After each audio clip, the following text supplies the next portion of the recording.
से कर दिया मैंने। तो अपन बात कर रहे थे सॉल्वेंट की, तो मैं ये कह रहा था कि अगर रिएक्टेंट सॉल्वेट हो जाए तो उसकी स्टेबिलिटी ना बढ़ जाएगी। तो एनर्जी ऑफ एक्टिवेशन, अगर इसकी एनर्जी कम हो जाएगी तो एनर्जी ऑफ एक्टिवेशन बढ़ जाएगी, मतलब रिएक्शन स्लो हो जाएगा। लेकिन अगर ट्रांजिशन स्टेट सॉल्वेट हो जाए तो फिर उसकी एनर्जी कम हो जाएगी, तो फिर रेट ऑफ रिएक्शन बढ़ जाएगा, क्योंकि फिर एनर्जी ऑफ एक्टिवेशन कम होगी ना अगर ट्रांजिशन स्टेट की एनर्जी कम हो गई तो अपन क्या करेंगे, if reactant सॉल्वेट्स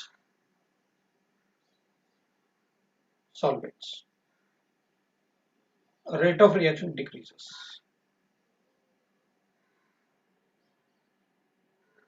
If transition state solvents,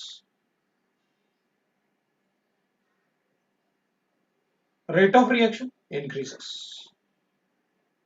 If react product solvents, उससे अपन को फर्क नहीं पड़ेगा, क्यों? क्योंकि rate of reaction तो energy of activation पर डिपेंड करेगा ना इधर. Stability of the product will increase, that's all.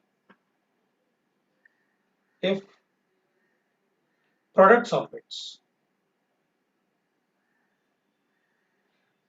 no effect on rate of reaction. Rate of reaction. हाँ, अगर एंडोथर्मिक होता तो कोई फर्क पड़ता क्या एंडोथर्मिक रिएक्शन में?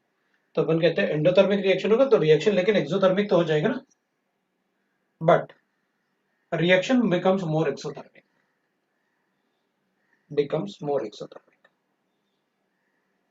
more exothermic.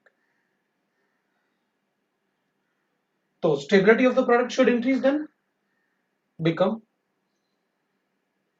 more exothermic, मतलब stability of the product will increase, वो बता सकते, ठीक है? तो there are certain factors, rate of reaction directly proportional to temperature, it doesn't matter it is endothermic और exothermic reaction, सभी का रेट बढ़ता है, वो मैं आपको प्रूव करके दिखाऊंगा. Concentration से directly proportional, already we know that from the law of mass action. Catalyst में अपन ने देखा, अगर जनरली सिर्फ कैटलिस्ट लिखा होगा और कुछ मेंशन नहीं है तो हमेशा हम उसे पॉजिटिव कैटलिस्ट ही अज्यूम करते हैं. सॉल्वेंट में अपन सॉल्वेशन की बात वैसे शायद नहीं करेंगे, क्योंकि फिजिकल केमिस्ट्री में सॉल्वेंट की वो बात नहीं करते हैं, सिर्फ ऑर्गेनिक केमिस्ट्री में ही सॉल्वेंट की बात करते हैं. Surface area that will B for the hot heterogeneous reaction, जिसमें किसी मेटल के सरफेस पे या किसी पाउडर के सरफेस पे उस केमिकल रिएक्शन होगा. और फोटोकेमिकल रिएक्शन में it will depend on the frequency of radiations, ये रेट ऑफ रिएक्शन इस इन फैक्टर्स पे डिपेंड करेगा, ठीक है भाई, ठीक है. नेक्स्ट इज, अब केमिकल काइनेटिक्स में कुछ टर्म्स यूज होते हैं. बिफोर गोइंग फॉर दैट, अभी हमने पढ़ा कि रेट कैसे डिपेंड करेगा on the that is concentration of the reactant, एक तो वो पढ़ेंगे अपन, और मतलब रेट और कंसंट्रेशन में क्या रिलेशन होगा वो पढ़ने वाले हैं अपन, उसमें कुछ टर्म्स भी अपन पढ़ेंगे. उसके बाद हम पढ़ेंगे that is the relation between the concentration and time, उसमें अपन डिफरेंशियल रेट का पढ़ेंगे. तो पहले अपन पढ़ते हैं, कुछ टर्म्स पढ़ने वाले हैं which are used in chemical kinetics. तो जो टर्म्स अपन पढ़ने वाले हैं which will be used in chemical kinetics वो होगा रेट, दैट इज, तो अपन कुछ ऐसे टर्म्स लिख लेते हैं. तो एक टर्म्स अपन बता देते हैं, दैट इज, जो टर्म्स अपन पढ़ेंगे that will B order of reaction,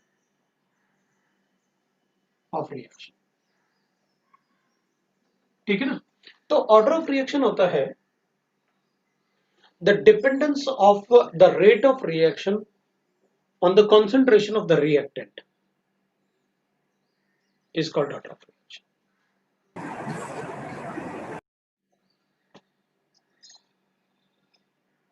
मेरे फोन से नहीं हुआ ना. So the dependence of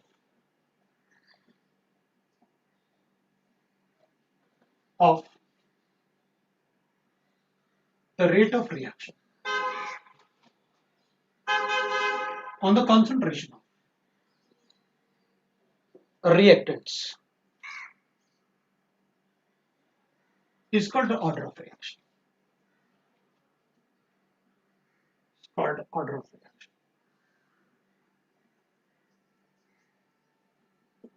Order of reaction is always calculated experimentally. अपन देख के नहीं बता सकते. it is always calculated experimentally. Always calculated experimentally.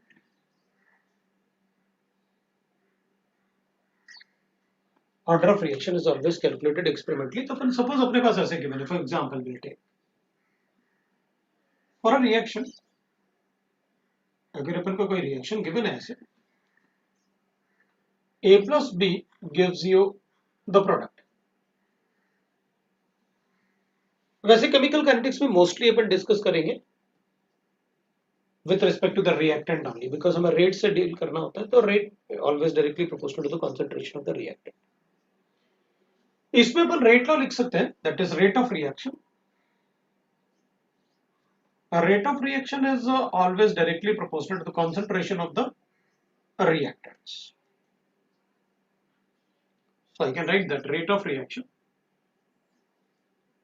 will be equal to K into concentration of reactants. But हुआ क्या, मैंने जब इस रिएक्शन को पढ़ा तो A के कॉन्सेंट्रेशन को डबल करने से रेट ऑफ रिएक्शन डबल हो जाता है,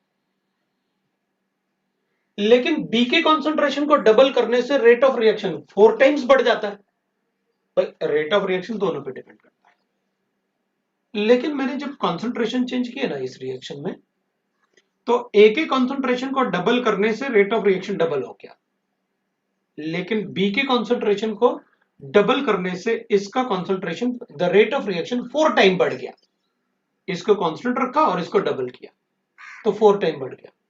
तो मुझे पता चला कि भाई देखो, इसके रिस्पेक्ट में यहां पावर पे कुछ और होना चाहिए. यहां पर तो मैं 1 बोल दूंगा, अगर इसको डबल करने से ये डबल हो रहा है, इसका मतलब इसका पावर 1 था, लेकिन इसको डबल करने से ये 4 टाइम बढ़ रहा है, इसका मतलब इसका पावर 2 रहा होगा, तो डबल करने से 4 टाइम बढ़ जाएगा.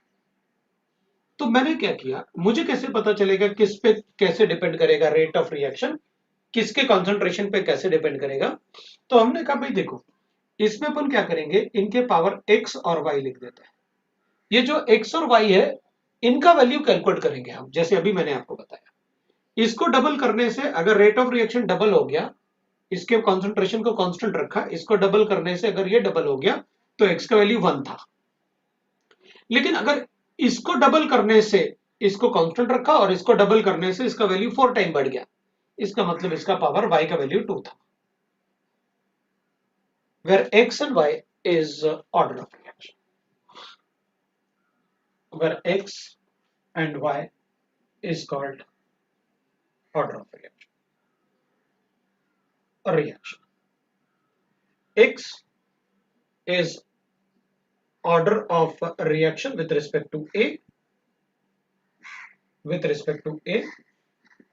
and y is order of reaction with respect to B. Overall order of reaction I will write like this. Overall order of reaction will be equal to x plus y. मतलब overall order of reaction हमेशा क्या होगा, दोनों का सम होगा. मतलब अगर इसका वैल्यू 1 है और इसका वैल्यू 2 है, इसको भी डबल किया और इसको भी डबल किया, तो इसको डबल करने से रेट डबल हो जाएगा, इसको डबल करने से 4 टाइम हो जाएगा. तो ओवरऑल अपन कैलकुलेट करेंगे कितना हो जाना चाहिए, जैसे अपन बताएंगे 8 टाइम हो जाएगा, what ever concentration is given. ठीक है. अब आपने कहा कि भाई ये x और y जो होंगे, क्या ये मोलर कोफिशिएंट के बराबर नहीं हो सकते, तो अपन कहेंगे लिख देते हैं अपन molar coefficient, where a and b are molar coefficient. x और y का वैल्यू मोलर कोफिशिएंट के बराबर हो भी सकता है और नहीं भी हो सकता है. वैल्यू ऑफ x मे और may not be equal to x. अगर होगा तो मैं बताऊंगा किस कंडीशन में होगा. अभी तो हमारे लिए आपने ये लिखा ऑलवेज कैलकुलेटेड एक्सपेरिमेंटली, मतलब मुझे एक्सपेरिमेंट के थ्रू ही बताना है, लेकिन वो किस कंडीशन में इक्वल हो सकते हैं वो मैं आपको बताऊंगा. एक सेंटेंस होता है जिसको अपन को बोलना होता है और अपन को पता चल जाता है कि वो कब इक्वल हो, तो अपन बता देंगे. तो अपन लिखेंगे, एक एक्सपेरिमेंट ले लेते हैं अपन, राइट ना. Experiment to calculate order of reaction.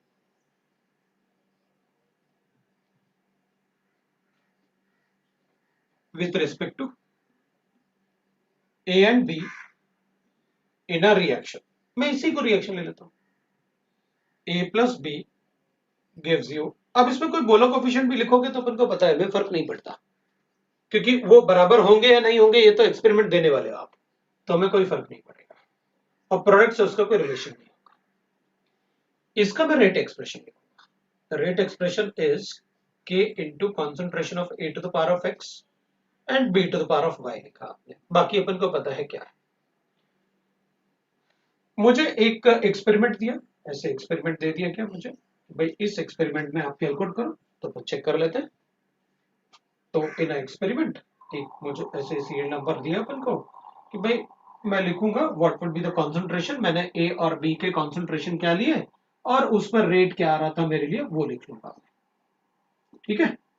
तो कंसंट्रेशन ऑफ ए तो अपन को पता है it will be moles per litre, इस बी कंसंट्रेशन ऑफ बी वो भी मोल्स पर लीटर,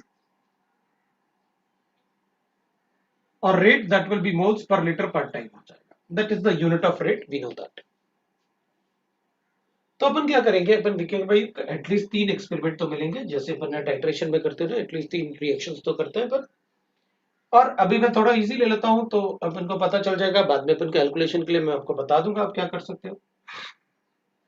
ये मुझे कंसंट्रेशन 1 और ये 1 गिवन है, तो रेट मुझे गिवन है 2 × 10⁻⁴ मोल्स पर लीटर पर सेकेंड। इसको मैंने डबल किया, इसको 1 रखा तो ये बिकम्स 4 × 10⁻⁴ मोल्स पर लीटर पर सेकेंड। इसको मैंने सेम रखा लेकिन इसको मैंने डबल किया तो इट बिकम्स 8 × 10⁻⁴। ये मेरे पास एक्सपेरिमेंट गिवन था, मैं क्या करूंगा, इस रेट एक्सप्रेशन में उसको सब्स्टिट्यूट करूंगा।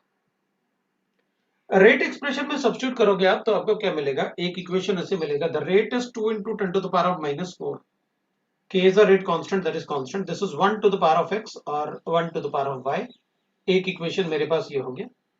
दूसरा इक्वेशन हो गया 4 × 10⁻⁴, जब रेट इतना है तब कंसंट्रेशन क्या किया आपने, इसको 2 to the power of x और ये 1 to the power of y। एक इक्वेशन ये मिल गया मेरे लिए, और एक हो गया that is 8 × 10⁻⁴, that will be equal to K into concentration 1 to the power of x 2 to the power of y। ये इक्वेशन 4 हो गया। अगर 1 और 2 से कैलकुलेट करें तो अपन x का वैल्यू कितना आ रहा है अपने पास, अपन अगर कैलकुलेट करना चाहें तो x का वैल्यू अपने पास आ जाएगा, मैं इसको हटा लेता हूं, अपन को ये तो पता चल गया कि भाई ऑर्डर ऑफ रिएक्शन होता क्या है, और एक्सपेरिमेंटली आप कैलकुलेट करके भी बता रहे हो, एक्सपेरिमेंट आपने दे रखा है मुझे। तो मैं चेक कर लेता हूं यहां से इक्वेशन 1 और 2 और 3 से, फ्रॉम इक्वेशन 2 and 3, तो मैं इसको इससे डिवाइड कर देता हूं। I got 2 × 10⁻⁴ divided by 4 × 10⁻⁴, that will be equal to 1/2, के तो कैंसिल हो गया, 1/2 to the power of x और 1/1 to the power of y। ये तो कोई मतलब नहीं लिखने का, इसको अपन लिख लेते हैं, that will be equal to 1/2 आ जाएगा, that will be equal to 1/2 to the power of x, so therefore x is equal to 1। ये अपने पास आ गया। अब आपको y देखने से ही पता चल रहा है, 1 और 3 को 2 और 4 इक्वेशन है ना, we get from equation 2 and 4 we get y equal to 2, therefore overall order of reaction order will be equal to x plus 1, so it will be 1 plus 2, that is equal to overall order will be equal to 3। तो overall order will be equal to 3, मतलब order with respect to A is x, with respect to B is 2, overall order is 10। अब अगर required होगा तो अपन k का value भी calculate कर सकते हैं, if required we can calculate k। तो अपन लिख सकते हैं फ्रॉम इक्वेशन, किसी भी एक इक्वेशन से लिख सकते हैं, फ्रॉम इक्वेशन 1 या फ्रॉम इक्वेशन 2 ले लेते हैं, उसमें अपन को 2 × 10⁻⁴ लिखेंगे, that will be equal to k into concentration 1 to the power of 1 and this will be, that is y ना, 1 to the power of, that will be equal to, इसमें 2 आ रहा है, therefore k will be equal to कितना आ गया अपने पास, 2 × 10⁻⁴ आ गया। तो आप चाहे इक्वेशन 1 से कैलकुलेट करो या 2 से कैलकुलेट करो या 3 से 2 से 3 से या 4 से किसी से भी कैलकुलेट करो, you will get the same value. ठीक है, now we will say that now we can also calculate अगर जरूरत पड़ा ना the rate of this reaction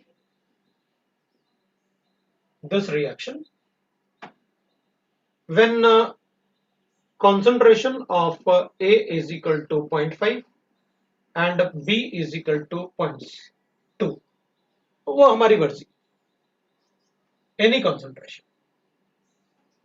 अगर कुछ मुझे गिवन होगा तो मैं कैलकुलेट कर दूंगा। Therefore rate will be equal to, अपन क्या करेंगे, K into concentration of A to the power of 1 B to the power of 2। So I write that K तो मुझे गिवन है 2 इंटू 10 की पावर -4। कंसंट्रेशन ऑफ ए कितना लेना है 0.5 to the power of 1, B कितना है 0.2 टू द पावर ऑफ, लो भाई कैलकुलेट करके बता देंगे। अगर जरूरत पड़ी तो फिर डिफरेंट कंसंट्रेशन पे रेट भी कैलकुलेट कर लूंगा अगर मुझे ये सारा डाटा गिवन है तो। अभी तो हम इसको देख के ही बता सकते थे। तीन आपने एक्सपेरिमेंट दिए थे, इसको डबल करने से रेट भी डबल हो गया, इसका मतलब है ए के रिस्पेक्ट में वैल्यू 1 था, ऑर्डर ऑफ रिएक्शन 1 था। इसको सेम रखा लेकिन इसको डबल किया तो रेट 8 टाइम्स हो गया, मतलब इट बिकम्स ऑलमोस्ट 3 टाइम्स। तो इसका मतलब है कि वो रेट उसके रिस्पेक्ट में क्या था 2 था। We are able to tell कि भाई रेट ऑफ रिएक्शन कितना होगा, इसको डबल करने से अपन को 4 टाइम बढ़ गया, वो 2 से 8 हो गया। वैसी बात है, से दैट उसके रिस्पेक्ट में ऑर्डर 2 होगा, so we can write that. और फिर अपन ये सब अगर ऑर्डर पता चल गया तो रेट कांस्टेंट भी बता देंगे, और रेट कांस्टेंट पता चल गया तो ऑब्वियसली बात है किसी और कॉन्सेंट्रेशन पे अपन को रेट भी पूछ सकते हैं एग्जाम में, तो वो भी बता देंगे, कोई प्रॉब्लम नहीं। We got that. ये अपना रेट एक्सप्रेशन था। अब अपन क्या लिख सकते हैं, अपन बोल सकते हैं भाई रेट ऑर्डर ऑफ रिएक्शन जो होता है ना, you got the difference between the order of reaction and the rate of reaction. Rate is different. Rate तो हम एक्सप्रेशन लिखेंगे for the given reaction. Order है, order क्या होता है, the dependence of rate on the concentration of the reactants.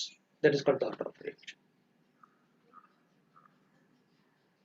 तो अपन कहेंगे ठीक है भाई, rate that factors affecting the, ये अपन ऐसे लिख सकते हैं characteristics of order of reaction. What are the characteristics of order of reaction? Check कर लेते हैं अपन। तो अपन कहेंगे भाई कैरेक्टरिस्टिक्स अगर बताने हैं तो we can write that it is always calculated experimentally.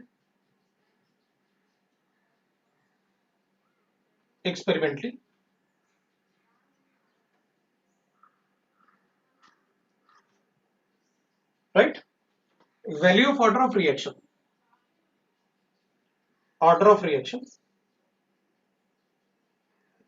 can be positive, negative, zero, fractional, कुछ भी हो सकता है, मतलब ऑर्डर ऑफ रिएक्शन कुछ भी हो सकता है।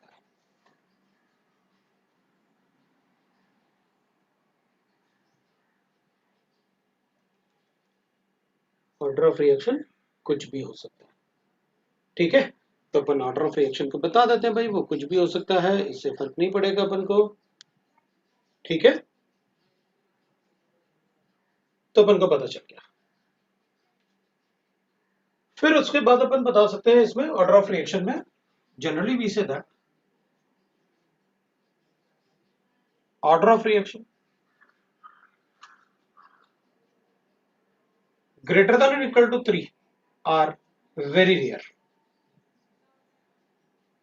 तो 3 से ज्यादा ऑर्डर ऑफ रिएक्शन होते नहीं,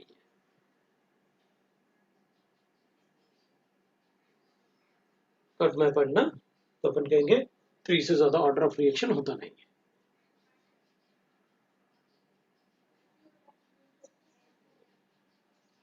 राइट। और That is about the order of reaction what we require. एक और पार्ट में लिख सकता हूं, for a single step reaction,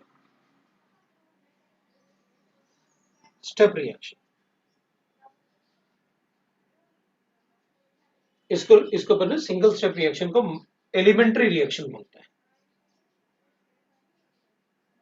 elementary reaction, single step reaction को अपन एलिमेंट्री रिएक्शन बोलते हैं। The order of reaction and the molar coefficients are same. The order of reaction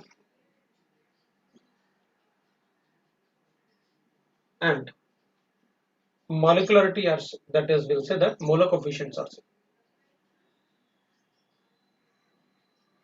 Coefficients are same. Are same. लेकिन उसमें given होना चाहिए it is elementary और single step reaction. अगर कोई सिंगल स्टेप रिएक्शन है तो अपन उसमें ऑर्डर ऑफ रिएक्शन या मॉलिक्युलरिटी उसको सेम बता सकते हैं। तो दैट इज अबाउट द, अब एलिमेंट्री स्टेप रिएक्शन हमको कैसे पता चलेगा, तो अपन को क्वेश्चन में गिवन होगा कि वो एलिमेंट्री स्टेप है या नहीं है। फिर मैं भी थोड़ा सा और एग्जांपल दूंगा आपको अभी, और मतलब लिखेंगे अपन, कैलकुलेट करेंगे how we can calculate that, right. So order of reaction is calculated from the rate law और द रेट एक्सप्रेशन किसी भी रिएक्शन के लिए। जैसे हमने ऑर्डर ऑफ रिएक्शन लिखा ना, जैसे ऑर्डर ऑफ रिएक्शन लिखते हैं अपन, वैसे ही अपन लिखते हैं फॉर एक और वर्ड आता है, the next term that we will study is called molecularity. The other term we'll discuss is called molecularity. The other term which we'll discuss is called molecularity. ठीक है। So दूसरा term जो अपन discuss करेंगे that will be called as molecularity, right? So order of reaction is always the, right? Order of reaction जो होगा it is always the sum of the powers है। ये x plus y will be called as overall order of reactions। अब इसको substitute करके check भी कर सकते हैं, इसको भी डबल करो, इसको भी डबल करो, you'll get the data what we required, 8 times बढ़ जाएगा। तो we can write that, that is how we can write। molecularity की बात कर लेते हैं अपन।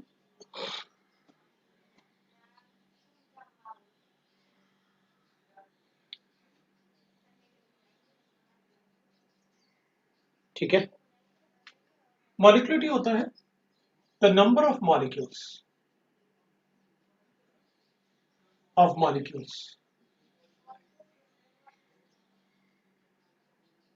reacting in a reaction, reacting simultaneously in a reaction,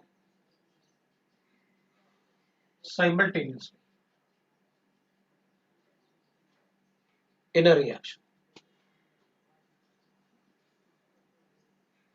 in a reaction is called molecularity, is called molecularity।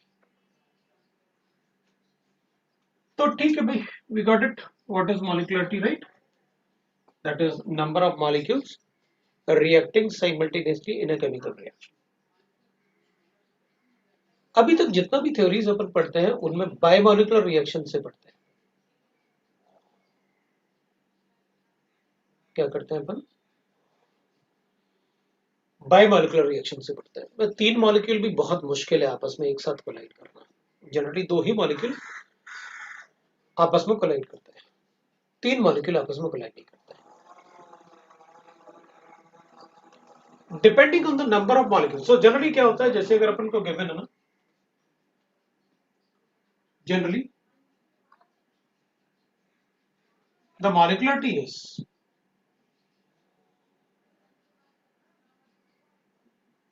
is the sum of the molar coefficient of the molar coefficient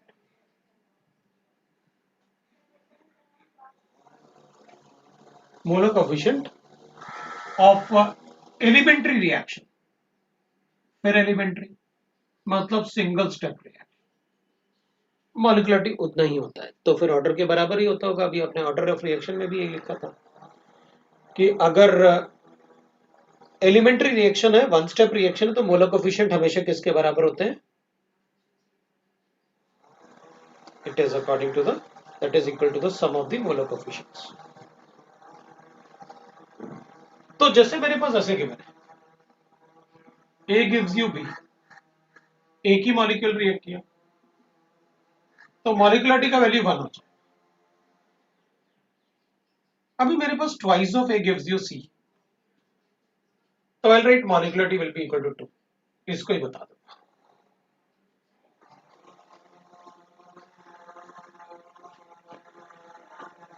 तो we'll write that value of molecularity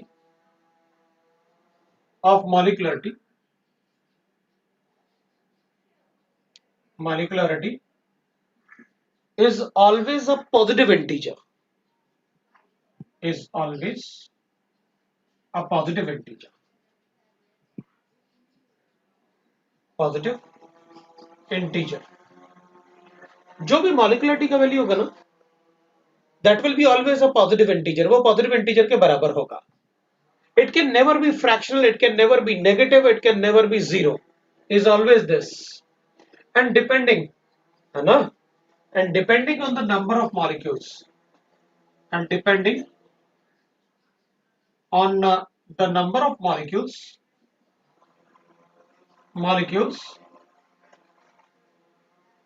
in a reaction, it is classified as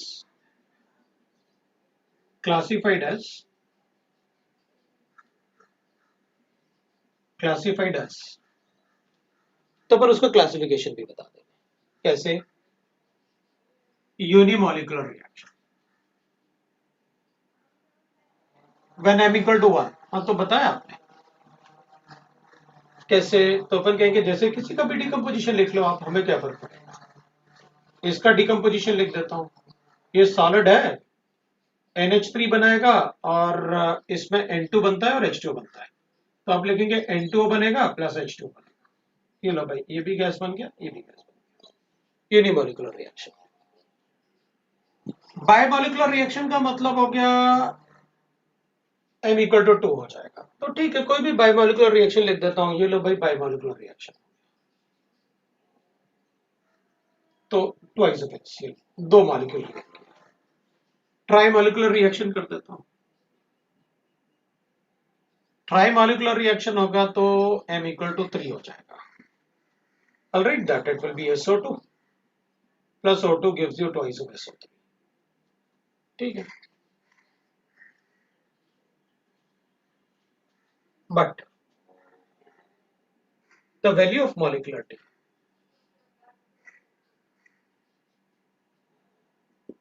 greater than or equal to 3 is very rare। ये बहुत कम ही मिलेगा तुमको, मुश्किल से कोई एक reaction ढूंढ के मिल जाए।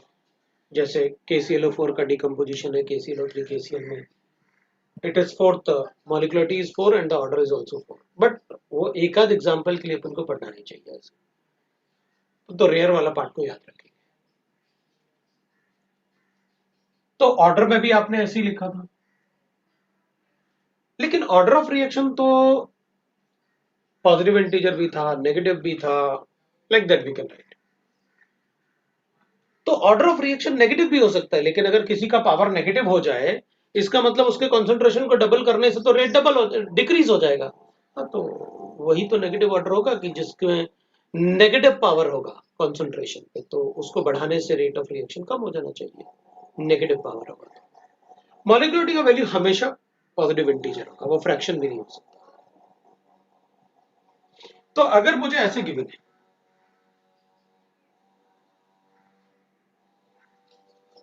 जैसे सपोज अपन लिख लेते हैं, मेरे पास ऐसे गिवन है,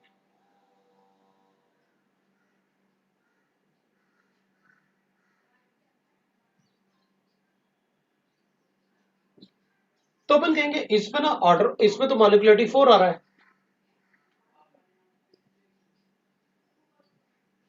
तो अपन कहेंगे देखो इसका एक मैकेनिज्म होगा, molecularity greater than or equal to 3 is very very rare. If it is greater than 3, then a reaction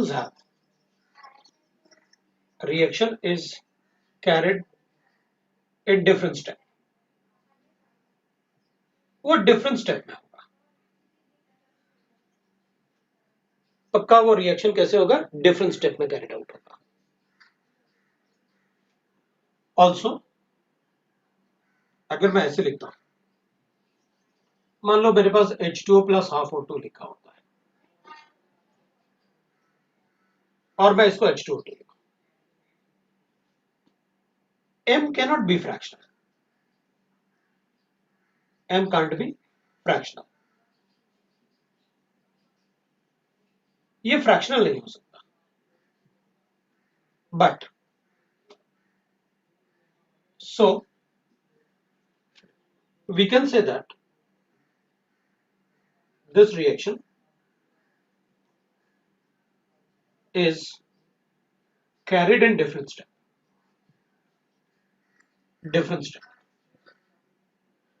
इसका मतलब ये हुआ कि अगर कहीं रिएक्शन में मॉलिक्युलरिटी 3 से ज्यादा आ रहा है तो अपन कहेंगे उस रिएक्शन का कोई मैकेनिज्म होता होगा, और उस मैकेनिज्म में जो डिफरेंट स्टेप्स अपन लिखेंगे तो उन स्टेप में जो स्लोअर स्टेप होगा जिसको अपन रेट डिटरमिनिंग स्टेप बोलेंगे, मॉलिक्युलरिटी अपन उससे कैलकुलेट करेंगे. जो स्लोअर स्टेप होगा मॉलिक्युलरिटी उससे कैलकुलेट करेंगे. अगर मॉलिक्युलरिटी फ्रैक्शन आ रहा है तो फिर अपन बोल देंगे अच्छा ये रिएक्शन है, मॉलिक्युलरिटी नहीं बता सकते अपन, क्यों, क्योंकि m का वैल्यू फ्रैक्शन हो ही नहीं सकता, 1 प्लस हाफ थोड़ी लिख सकता हूं मैं, it can not be fractional.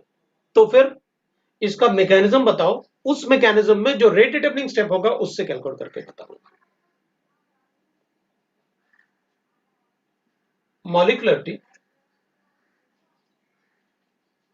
of a reaction is always calculated with respect to a rate determining step.